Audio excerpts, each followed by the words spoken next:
কিছু কিছু মানুষ আছে গ্রামগঞ্জে মহল্লায়, তারা ইলেকশনের গন্ধ পেলে গোসলাচল করে তেল পানি দিয়ে প্রস্তুত হয় ক্যান্ডিডেটের কাছে ভোট বিক্রি করবে। আসলেও কি টাকার কাছে ভোট বিক্রি হয়? চা পান সিগারেট বিড়ি দিয়ে কি ভোট কেনা যায়?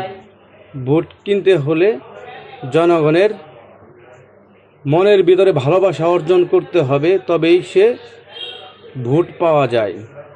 অনেক ফ্যামিলিতে 4টা ভাই থাকলে কেউ আওয়ামী লীগ করে, কেউ বিএনপি করে, কেউ জামাত করে, কেউ শিবির করে।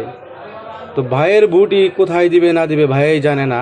অথচ কিছু খারাপ লোক আছে গ্রামগঞ্জে, তারা পাড়ার 100 ভোট, 50 ভোট, 500 টাকা এইসব গল্প ছেড়ে বিক্রি করার চেষ্টা করে। আপনারা এই গল্পে ভিজবেন না।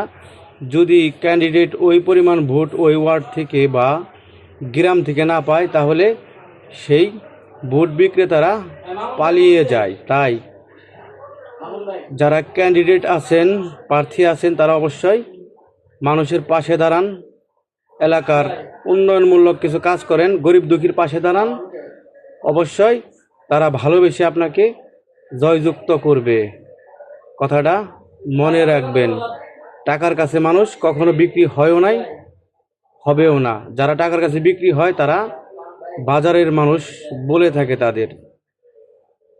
যারা টাকার কাছে বিক্রি হয় তারা সবচেয়ে নিকৃষ্ট মানের মানুষরূপী পশু।